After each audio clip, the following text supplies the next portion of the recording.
So the subject of today's panel is from preference to choice, should school admissions be liberalised?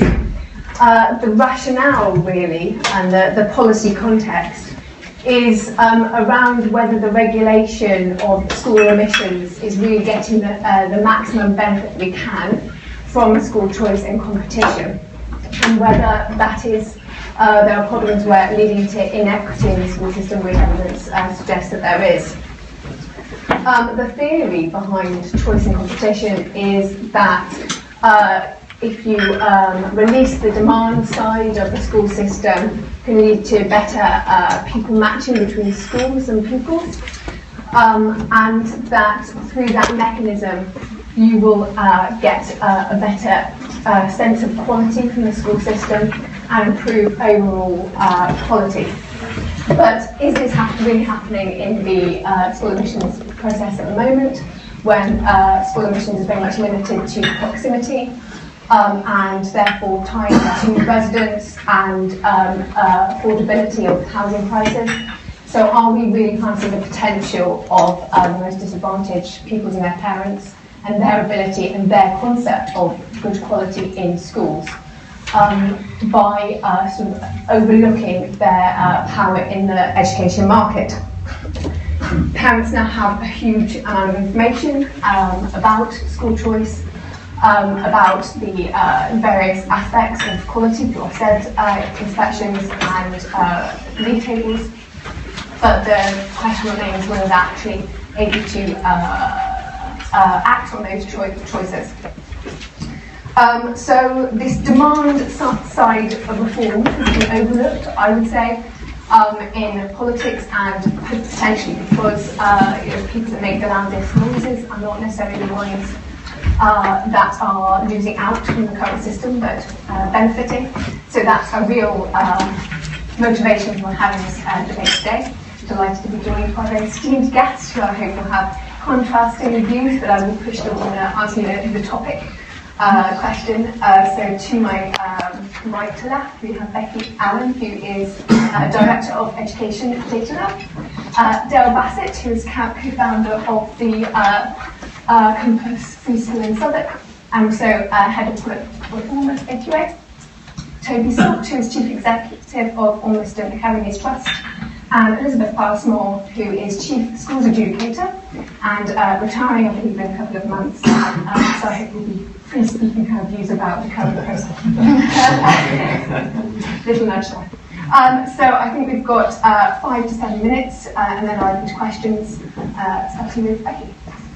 Thank you. So I want to argue that if we want to liberalise school admissions and give parents a greater say over their children's education, we have to do it through greater regulation, and we must remove the discretion of schools to choose pupils.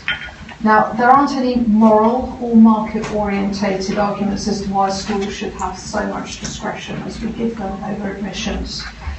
I think it's incompatible with the high-stakes accountability system that we have, which gives them incentives to devise rules that act in their favour, to cream skim, and in fact nowhere is this more evident than the deregulation by the last government, the coalition government, in non-standard admissions that take place at non-standard times, where local authorities are now reporting in London it's very difficult to persuade schools to take on children who are older than year 9 because of the impact it has on their league table position.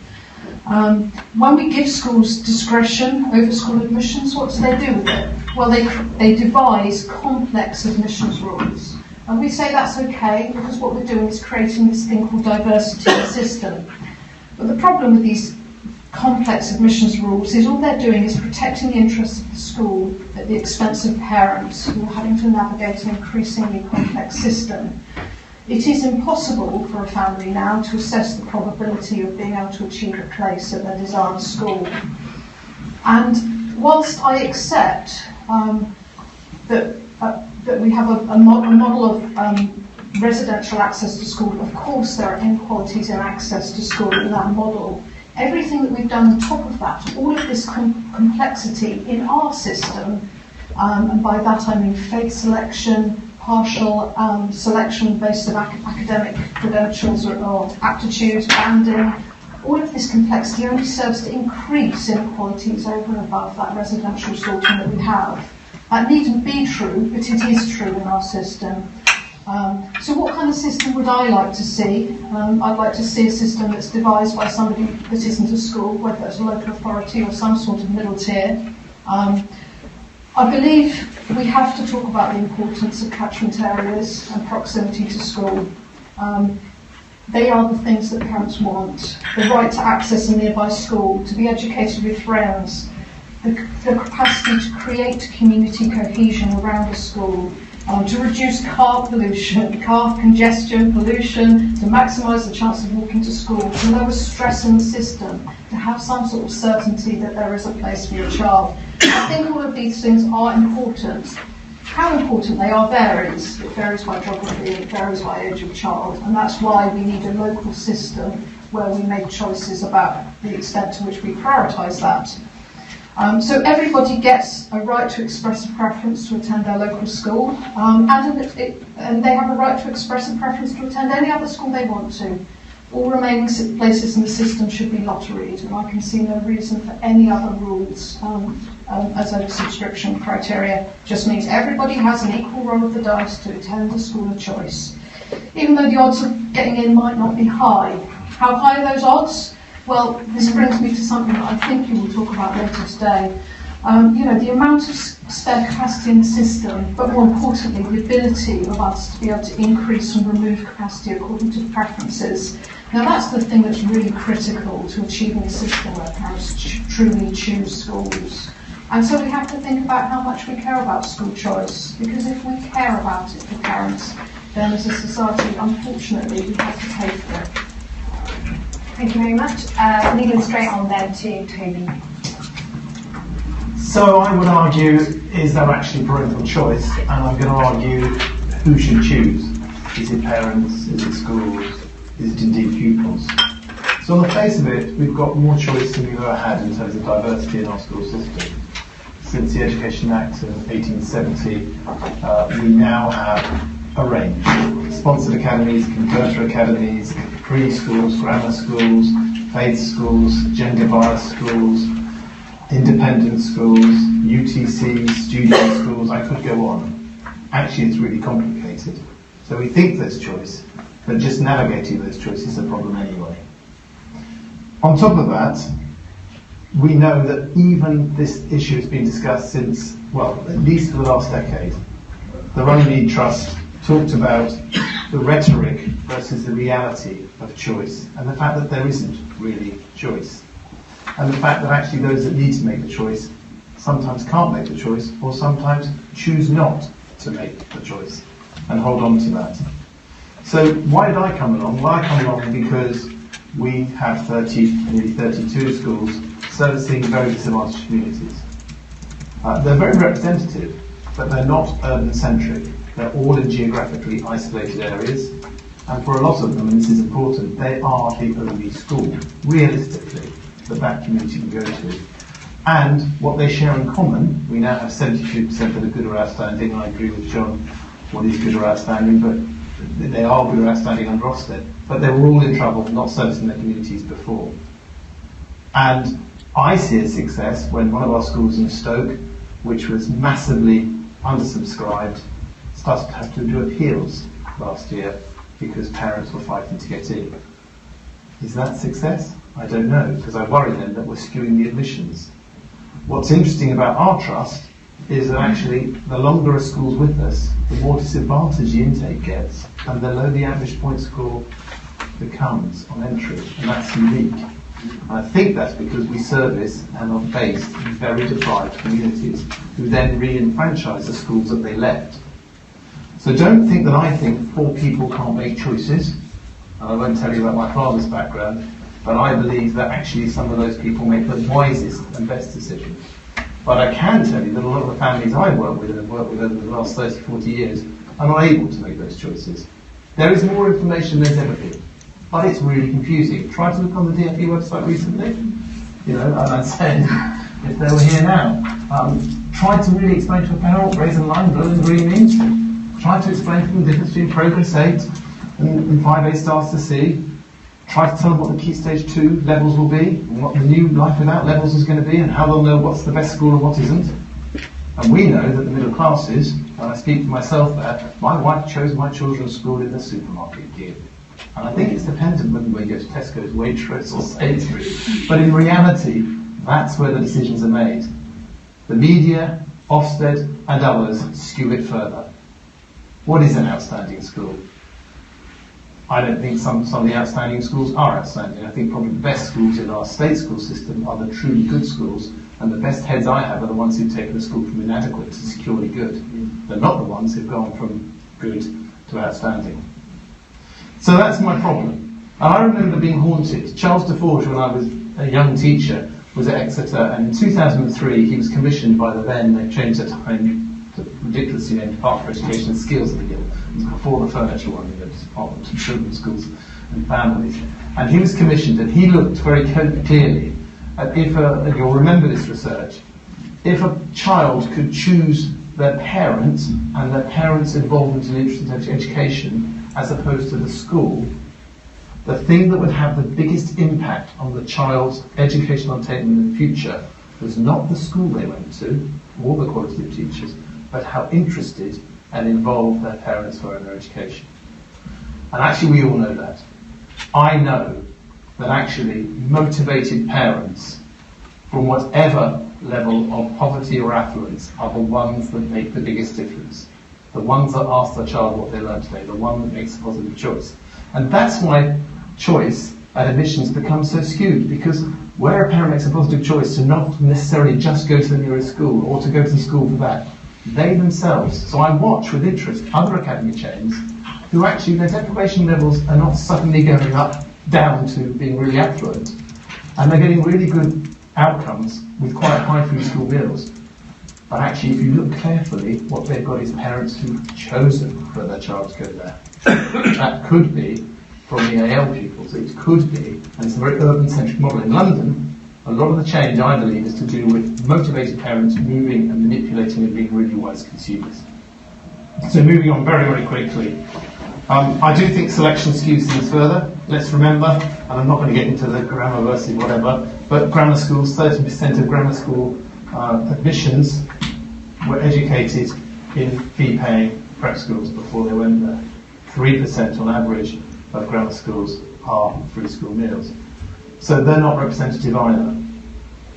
And if we did have choice, and we had all parents exercising their choice, and even if we had all schools outstanding, whatever that is, we'd still have a problem. Because some parents would still want the most outstanding, the best of the best. And there would still be choice. And history, and where you went, and what people said about it, whether it was the grammar school before, or whether your parents went there, will all play a difference into what people choose and where they go.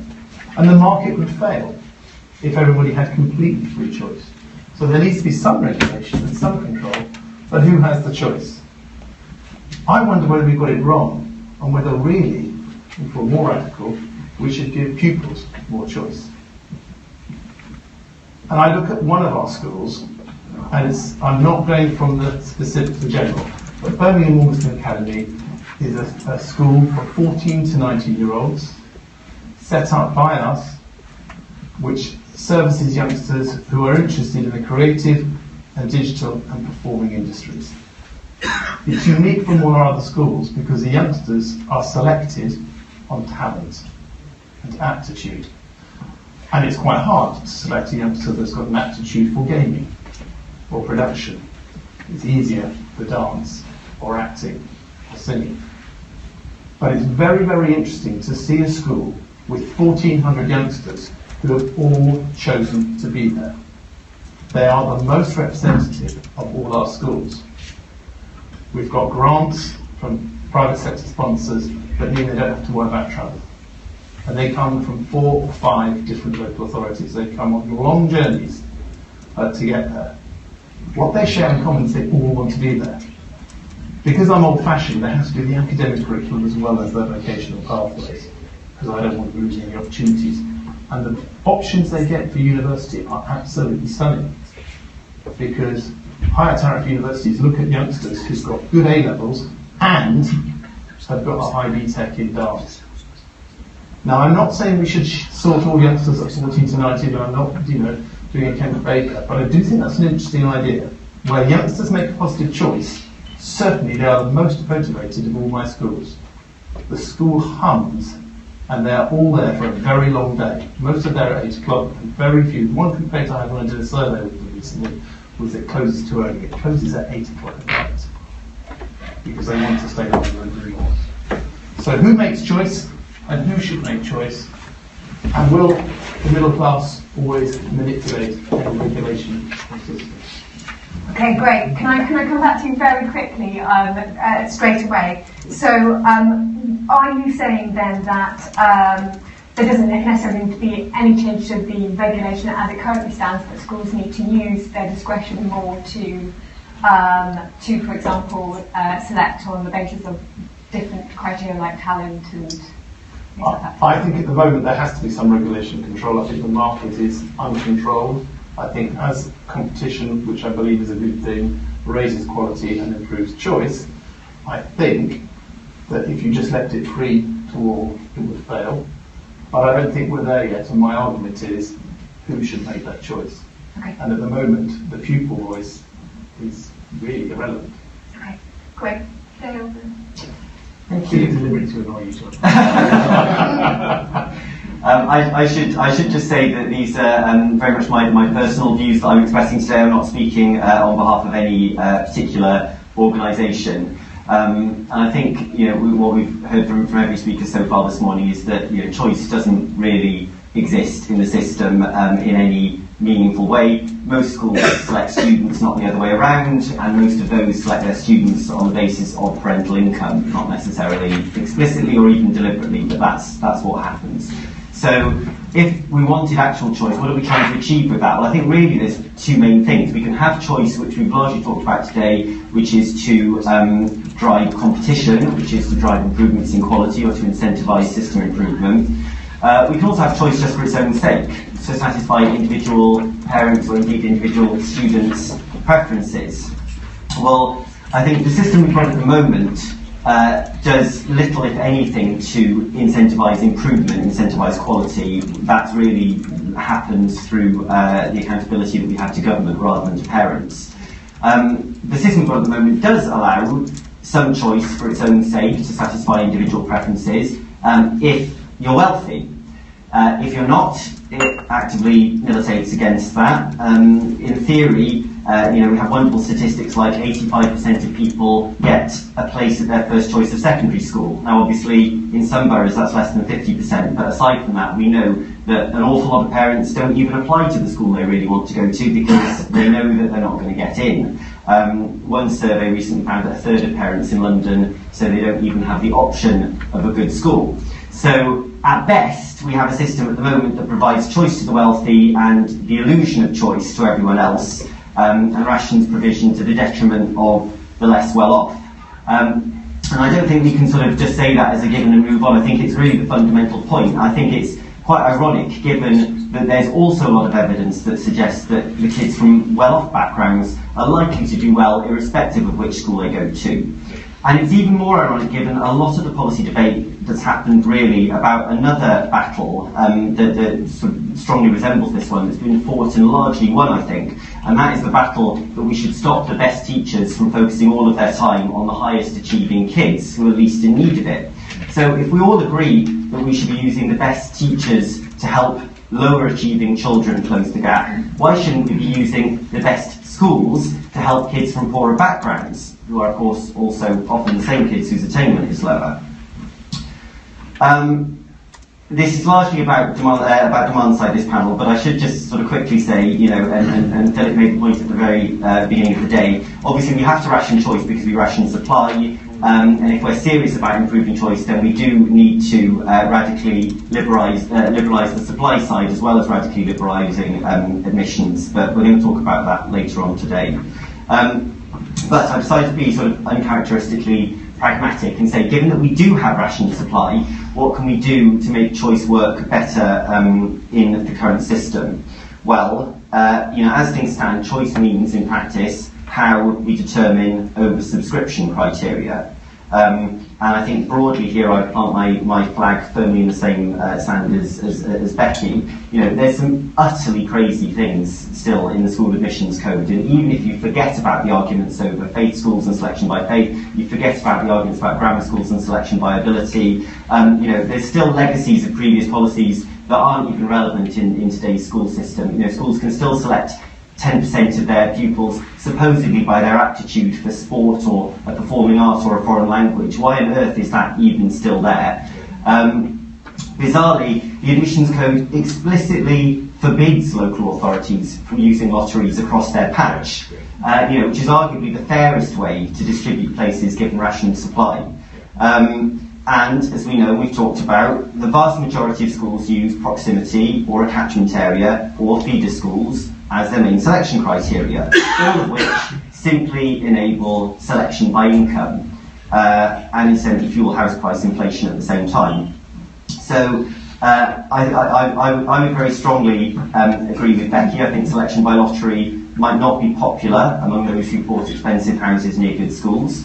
But what would it do? Well, it would actually encourage exercise of the limited choice mechanism we have at the moment. Rather than parents not even bothering to apply to the school they want to go to, they would apply because they might have a chance of getting in. It might be a tiny chance, as you said, and it would accordingly reduce selection by income. I would question whether having selection by lottery is incompatible with having a local community school. If locality is very important to parents, and it is important to a lot of them, then of course they will apply to their local schools anyway, so you'll naturally have that local concentration. So I think you can have, you know, still have some of the benefits without totally losing that local connection. I don't think liberalising admissions alone is going to solve the problem. Funding, it's another supply side issue, we're going to talk about it later, but despite improvements, and there have been improvements in recent years, there's still not a sufficiently direct link between pupil numbers and funding, there's not sufficient transparency or certainty for schools, local authorities still have way too much control over how the pot of funding is allocated, although the overall pot is now allocated more fairly. There's more we can do on the demand side. Toby, you rightly talked about information. We need to provide more of the information that parents actually want. Yes, the huge performance data sets DFE publish, really great for geeks like us, of very limited use to most parents. And crucially, you know, information alone is not enough. The government's review of barriers to choice in public services that I worked on a few years ago showed that the less advantaged are, to your point, Toby, just as keen to exercise choice as the better off, but often they need more help to do so. So we've got to make sure there's not just information, there's also needs to be accessible advice and guidance that they trust and that addresses their needs, what they're interested in. And we need to encourage people to use the choice that they do have. And there are also questions around how we facilitate choice, especially where location comes into it. And you know, we've heard a great example of some people who do want to choose a school that's further away, or would if they knew that there was an easy, safe, and an affordable way for their kids to get there. So we need to think how we provide transport and solve that problem where it is what students, what students and parents want. And yes, we need to recognise the role that accountability plays. And again, this is not a separate issue to admissions and demand side reform. You know, if the central government accountability system remains as strong as it is at the moment, then it will trump even the most radically liberalised admissions policy when it comes to determining schools' priorities. And as has been said, Progress 8, yes, it's an improvement, but it still includes a built-in disincentive for schools to take more lower attaining pupils. So we need to bear that in mind as well. So some practical things we can do right now to summarise. Revamp the admissions code, remove the crazy anachronisms, encourage the use of lotteries, or require them if you like, the use of lotteries to deal with oversubscription, sort out information, advice and guidance, provide stronger encouragement and ways to facilitate choice like transport, reform funding, reform accountability, and further liberalise the supply side. Just a few small things there.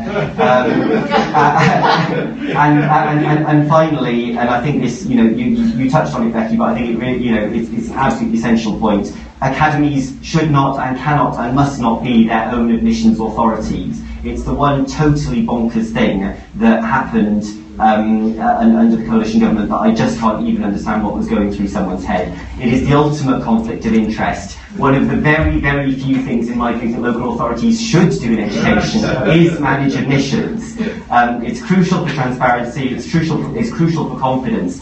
And if we're changing the admission system such that we're forcing schools to do things they don't want to do, for goodness sake, the governance of that process has to be independent of them. There you go, thank you very much. So, Elizabeth, how do you rise to that challenge of that list of things that need to change? Well, the role of the Office of the Schools Adjudicator is to do that, adjudicate when there are disagreements about admission arrangements. So it's very much feet on the ground and trying to solve problems. So as Chief Adjudicator, I speak using the evidence from the cases that have come to us and the determinations that have therefore been made and are all published on our website. The same evidence is what has informed my annual report to the Secretary of State, which was delivered 30th of November. The Department published it about the 17th of December, and rather surprisingly, over the last week or so, little bits seem to have appeared in the press and are causing a certain amount of interest.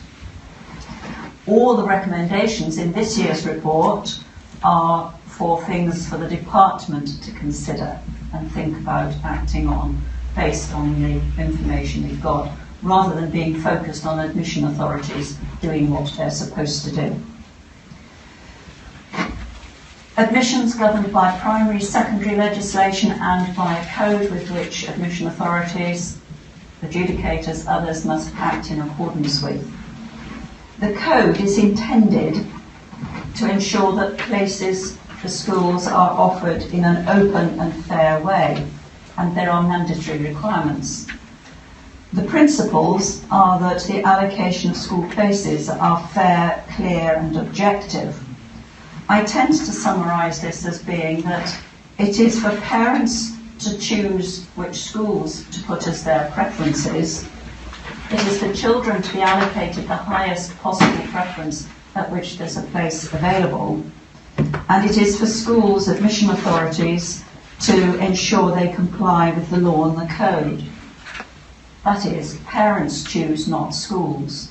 But what we do find is that the organisation of some of the oversubscription criteria seem to suggest otherwise.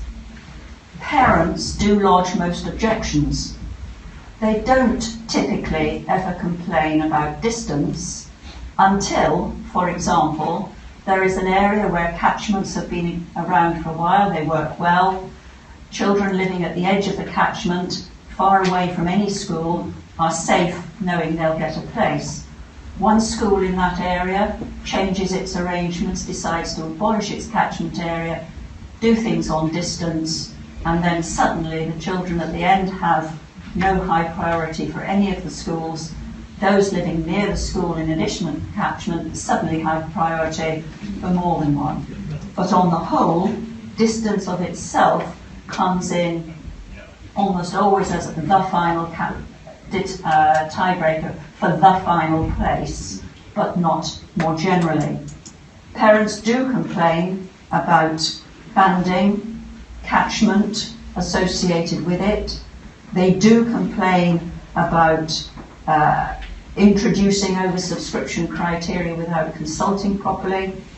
They do complain when academies do things that mean local children stand less chance. For example, introducing feeder schools that are some distance away from the secondary school, and the schools close by now no longer have priority. It's interesting to reflect that in the course of dealing with an objection we see arrangements more widely for local authorities. And I refer in my report to two large metropolitan areas where the arrangements are so simple. Looked after previously, looked after, siblings, distance.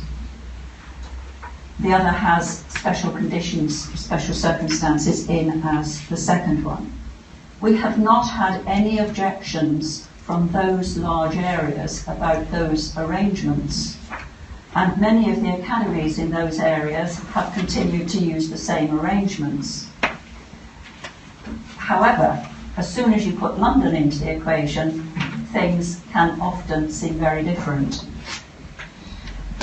We do find that parents object when there are many complicated faith criteria, when the maximum points are needed to have the remotest chance of getting in. We do object ourselves and bring to the attention where schools say all children have got to take the banding test, when in fact they don't. Looked after children, previously looked after children, those with a statement or HC plan don't, because banding is only of relevance when those children have already got their places. So there are some things that we know are not enabling parents to have the level of choice they would like. My concern is that liberalising, depending on what it actually means, could make the problems worse, not better. And therefore, I find myself agreeing, as I heard the first comment, that it may be there is more rather than less regulation required. Lotteries, well, that's a whole new ballgame. But overall, what we are finding is that it is the complexity of arrangements and the way in which oversubscription criteria are put one after the other that affects parents liking or disliking for arrangements. And some of those things, I certainly agree that as the department are at this very moment looking at a consultation on a new admissions code, those things need to be taken into account. Thank you very much, Elizabeth. Can I come back to you and say, what do you think of Dell's proposal? If you mandated lotteries, would that make the system for oversubscription that less or more complex, and would it make your job less or more hard, given that you won't have to deal with problems of skilling as much? I think parents would hate it. And I think that the uproar that there was a few years ago when it was promoted or reported in the press that Brighton was using lotteries indicates the response to be. And in fact, Brighton never was using lotteries overall. It was lottery for the final place. I don't think it would be popular with parents. Okay, great. And do you have any information on the type of parents that write to you or complain to you and the backgrounds that they come from, out of interest? No, we don't collect that sort of information. Parents can remain anonymous, and certainly some of the schools that some have complained about, I understand why they would want to remain anonymous. I think that's an important provision to be made. Equally, we have had some instances where I would describe the objections as vexatious, and I think that's one of the things I've said to the department needs to be looked at, for us to be able to, when that sort of thing occurs, to be not required to take those cases.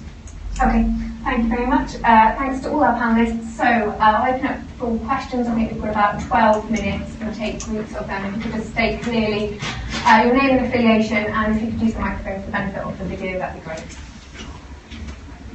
One at the front here, please.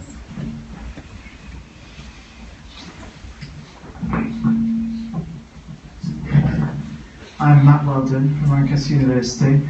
I'm just following on from Dr. Elizabeth Passmore's comments about lotteries not being popular with parents, and also following on from what Becky was saying. I think the elephant in the room, possibly, is the fact that a lot of the constraints there are on admissions at the moment are actually supported by parents who, I guess, want what you could call a right to exclude, or they. A lot of the things that we say schools are doing, strategic agents, possibly actually groups of parents are very heavily supporting as strategic agents who want to sort of exclude people and ensure the best peer group for their children. Certainly, I mean, there appears to be a bit of a consensus emerging that, faith school selection isn't really a bit of an anachronism, and yet parents support it and parents fight to keep these phased selection arrangements in place. So I think the political economy of liberalising admissions is something that is quite difficult. And while I'm very, secondly, while I'm very sympathetic with neighbourhood schooling and people having a neighbourhood school, and actually in a perfect system, schools would be of sufficiently uniform quality that people would actually want to walk to school with their children, and that would be the most important thing for most parents. But actually, I think possibly the situation we're in at the moment is so convoluted that Dale's suggesting to cut the Gordian knot and just apply lotteries across the board, although that would make a lot of parents very unhappy to begin with, would eventually, over time, lead to parents not choosing based on the sort of peer group at certain schools, the segregated peer groups, and would probably, in the end, lead to a lot more neighbourhood schooling.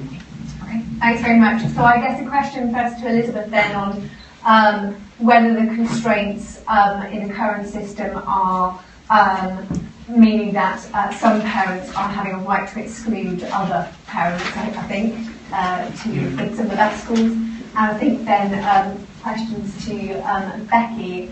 Remind me of what you said about peer groups. So, to put it as a question, sorry. Yeah. Do you believe that possibly, as a long-run outcome, if you did, this is a question to Dale and Becky, if you did just apply lotteries across the board, that quality would become more uniform once the peer effect is taken out of it, and people would end up just wanting to send their children to the neighbourhood school. Okay, great, thanks. Certainly, you've got to look at the country as a whole. And that might be very reasonable to think about in some areas because there's enough schools. If I draw a 3-mile radius around here, there are lots of primary schools. There are actually quite a number of secondary schools. When I get home tonight, if I draw a 10-mile radius, there's one secondary school. If I draw a 15-mile radius, there's one secondary school. So you don't start imposing lotteries which might work in an urban area nationally. And that's one of the challenges in producing a code that applies to all schools. And your second point, yes, we certainly know that parents who benefit from the arrangements as they are like them and would like to keep them. We had one instance where we had 100 letters of support from parents once they discovered there was an objection to a certain aspect of admissions that somebody else didn't like. But overall, they do adjust to what the arrangements are. And so I think it behoves having a code that is fairer and prevents certain things happening rather than sort of putting it down saying, oh, a lottery would solve it. Wouldn't it be best, though, at least to allow lotteries? Even if you didn't mandate it, it wouldn't be quite right. Yeah. I'm not sure what the logic was to say they were prohibited, other than as a sort of part of it. It's something that could be suggested and I suspect could be revisited. Thank you. So to reinforce what Elizabeth said, we can't introduce wholesale lotteries and get rid of catchment areas because the local authority has a duty to ensure an education for every child. And if we do that overnight, the cost to them of having to put on taxis to ship children who were denied places at their local schools are absolutely prohibitively high. So it can't happen. But if we think about the long run, and I suppose in theory, if we try to do it, we've just got this tension, this trade-off between the importance of parent of proximity and all those other factors, which might be the differences in school quality, the differences in social intakes. And it's going to be highly contingent on area, whether we end up in this perfect equilibrium world where, on the whole, you can get a place at your local child for your child at the local school if you want it through a lottery, and that's okay. It feels like a system that would be just deeply opposed by parents, and I think that is right that it should be opposed. Because I think having some certainty about what's going to happen to your child in the system is really, really important, and it is to be valued, and it's rightly valued by parents. So I think we have to keep hold of that. Dale, do you want to come in? Yeah, I mean, yes, parents, or the parents who would lose out will object. The ones who might be able to get their kids into the school, who might be less local to start with, might be very in favour of it. But it depends who you choose to listen to, doesn't it? We had this problem actually at my preschool when we opened up, and we chose to take advantage of it was the first year you could do it, the new rule that allowed you to choose to prioritise pupil premium recipients in your subscription criteria if you wanted to.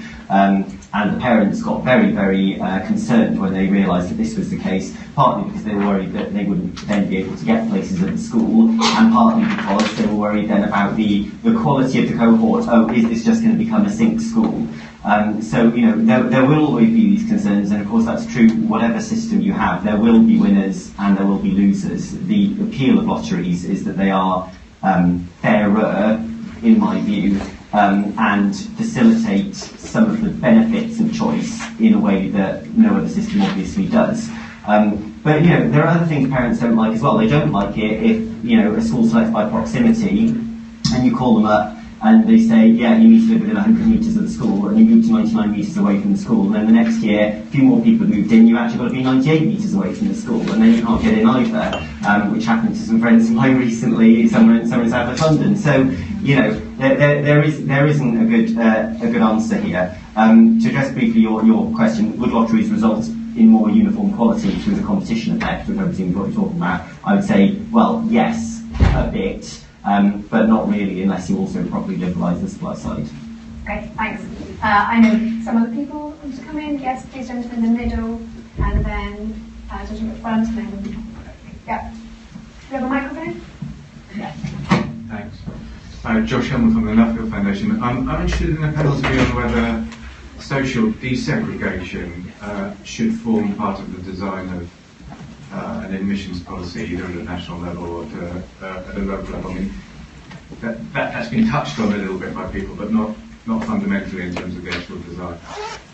Thank you very much. Then one at the front. You want to come? I'm sorry. I'm feeling like a really old man today, as though I'm from another century altogether, but and I didn't think I'd find myself disagreeing with Dale ever.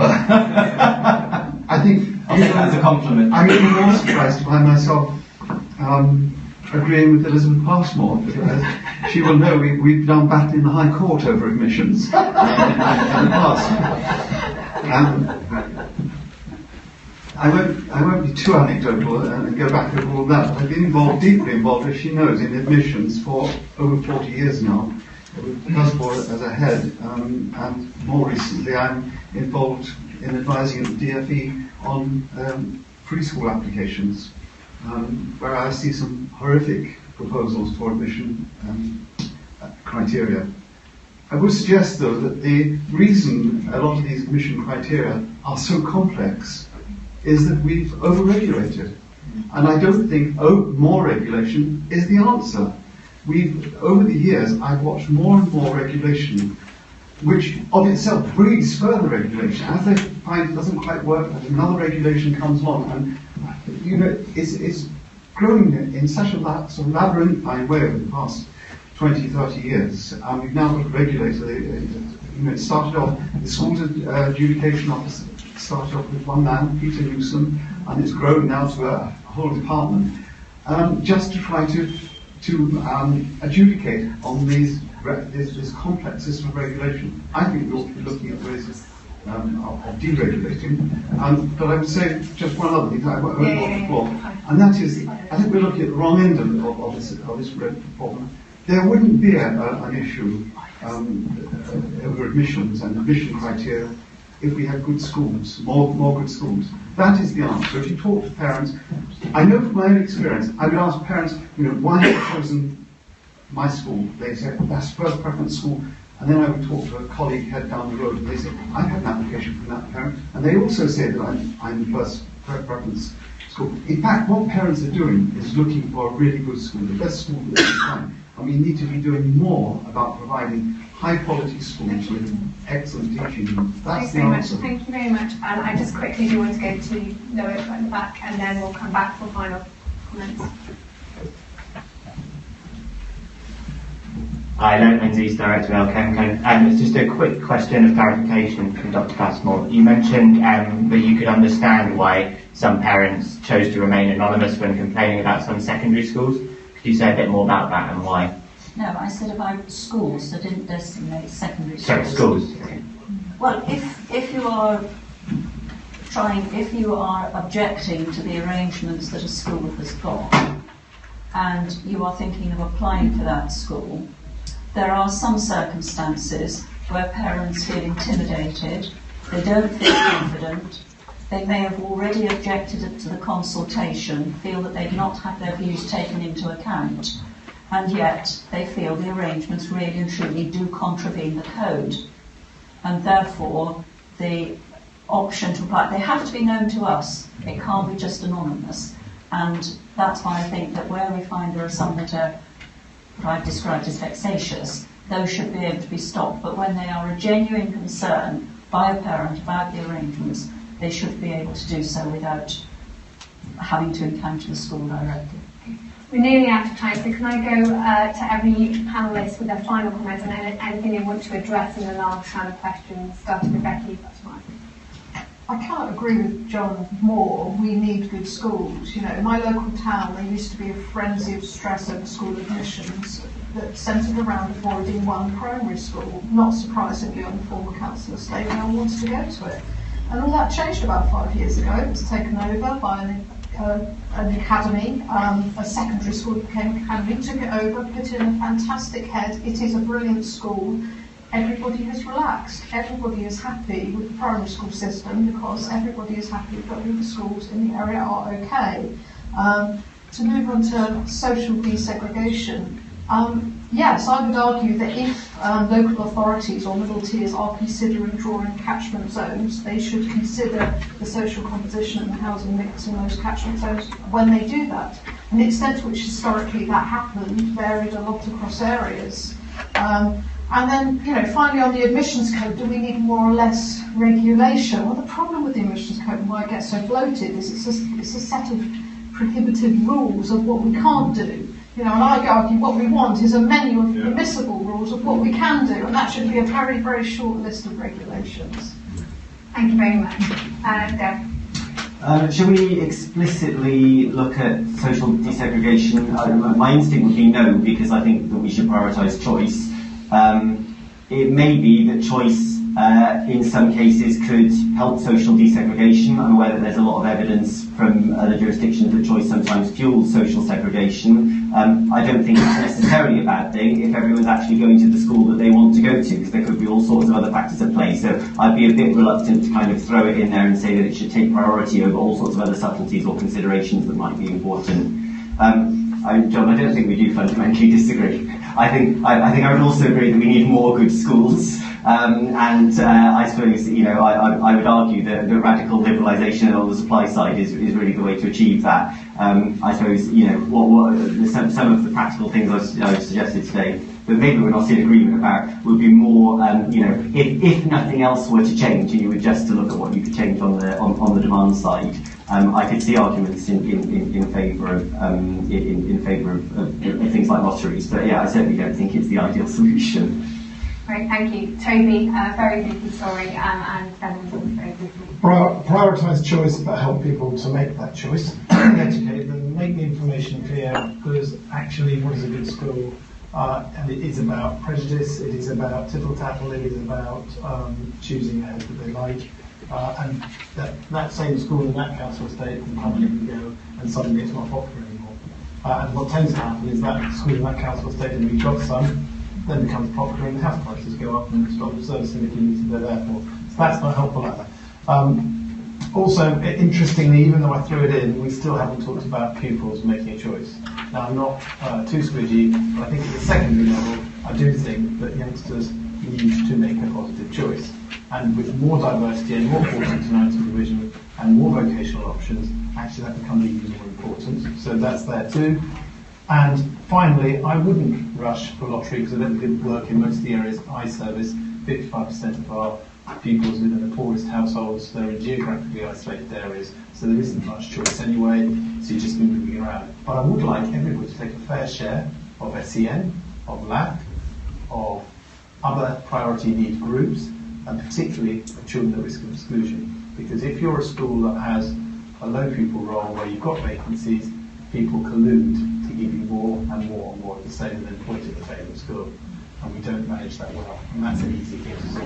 Okay, thank you very much. And final comments then, as I Perhaps it's not correct to say more regulation, but better clarity in the regulation we've got, so that the arguments that arise because you're not clear what the code means by something could then be avoided. So yes, we'll have what we can do. We'll still need some, I think, of what we can't do, and these messages are being given to the department. Thank you very much. Thanks to all the panellists. Round of applause, please.